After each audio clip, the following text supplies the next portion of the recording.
Is it funny, and how preachy is it? Please God, don't be preachy. Pixar keeps taking woke shit out and still getting wrecked. So one would hope they have learned their lesson by now. At least will it be entertaining, or will it be message? I'm more worried about the message in this movie, honestly, than Toy Story. Yeah, me too. Let's just say that before, I know Predator Badlands is a little divisive, but it's people either really like it, or it was good, or they hated it. I don't think we're going to get a split on this. It seems to be mostly maybe not positive. I don't have that same hopeful feeling that I did for Badlands for this one, and I don't know why. I want to. Yeah, it's the first go-to, of course, just like every TV commercial. Why is Coleman like front and center? Like he's the game show host. Yeah, to be fair, I think his placement's good, but yeah, it is. And Josh Brolin's bigger and up there. And he's Captain Marvel. Yeah. Yes. We did get a final trailer for it yesterday. I thought, why not? And then we'll go over a couple of the first reactions. I'm going to see it Thursday. Seeing it on the 14th. I will let you know. 13th, you mean? The running man. Survive the world's deadliest game show. Walk away with $1 billion. That's actually not true. No one has ever. Is that Michael Cera? Yeah. Made to beat it. But we have to work together. Oh God. Underdog win in game show history. That part, I like the Edgar Wright part. It's gonna work. William H. Macy. I can't just let you win this game. I need weapons. I need these guys. Holy shit! Is that C4? BFE. Big fucking explosion.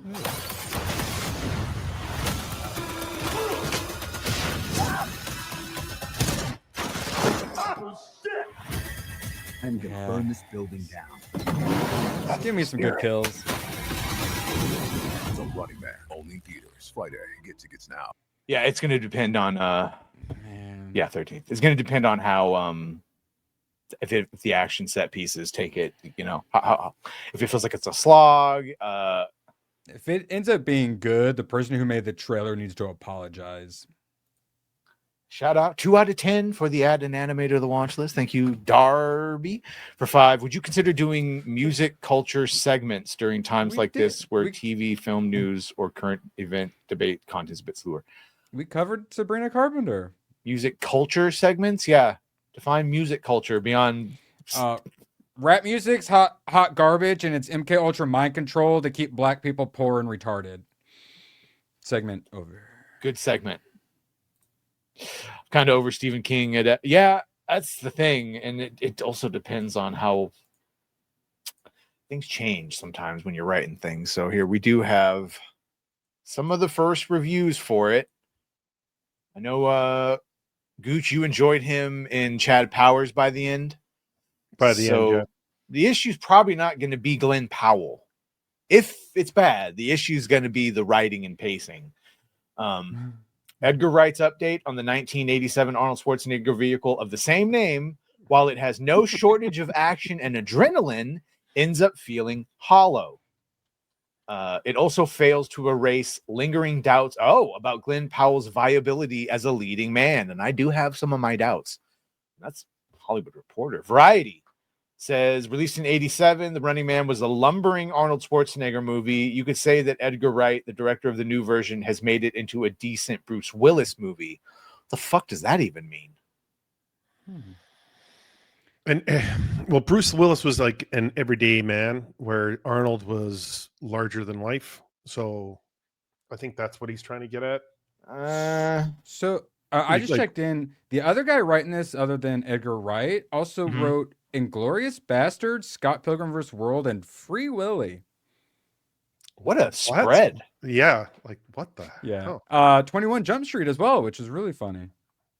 Well, and to be fair, they're not remaking an Arnold movie. They're adapting a Stephen King novel. Some might say more so than the original movie did, for good or ill.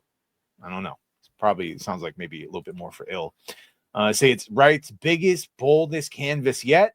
And while it is less funny or flashily directed than earlier fare, he doesn't miss a chance He doesn't miss a chance to rib American pop culture or the capitalist horrors it fostered, as King once did. Oh. Ultimately, The Running Man is a run-of-the-mill action flick, which is bitterly disappointing for a film adapted from a Stephen King story, helmed by a skilled filmmaker like Edgar Wright, and starring one of cinema's most promising leading men. Here's the Mashable. The Running Man is a sloppy collage of violence, action, and cheap jokes that is far more style than substance. It's perhaps Wright's first feature to feel in a positive way like the work of a director for hire. Every flourish and trick here isn't in service of a singular creative vision so much as a great rumbling excitement machine. And then last but not least, USA Today, a lively satirical stab at modern TV, modern day reality TV, scary Big Brother technology, cultural dissension, and rampant income inequality, all slathered in blood-soaked ultra-violence and bonkers charm. As the Times put it, well, at least we'll always have the Cornetto trilogy. Not good. Not good. And I know we don't give a shit about Rotten Tomatoes, but it's opening up with a 68%. And when you see something like Badlands get 95%, that, like, not even the so-called shills are enjoying this. So I don't know. I'd like to correct some of my fake news as well. So the other woke. writer is also an actor. So he's an actor in Inglourious Bastards, Death Proof, and Django Unchained. So he must be buddies with Tarantino. But he did do 21 Jump Street, 22 Jump Street, Scott Pilgrim, Project X. But I did notice he's doing the screenplay for the Les Grossman project from Tropic Thunder. So apparently he's going to do the screenplay for that. So don't hate that. I'm not convinced that Glen Powell is an actual factual leading man. Yeah, I'm worried. I'm worried. Strong second, but and like an ensemble, you know, is like a cocksure type character, but I'm just not sure if he can. I know Powers made you at least the acting, right? Well, I mean, there's a difference between streaming series and television to the big screen, and I don't know, I think there's only a few people that can go from TV to movies, and like Pierce Brosnan, he did it really well when he was on Remington, then did a couple movies and became James Bond. There's a few others that were able to do that, but like, I mean, even think of the roles for like DC when we say shit like Booster Gold. Those aren't leading characters. Those are side. You know what I'm saying? Side characters. See, Booster Golf. That's the but no, Booster Gold. That's my point, right? Like that's an ancillary, secondary at fucking highest type character. He's in like can have its moment. Hitman, which was like a straight to Netflix. Like he's a leading man for a straight to Netflix movie.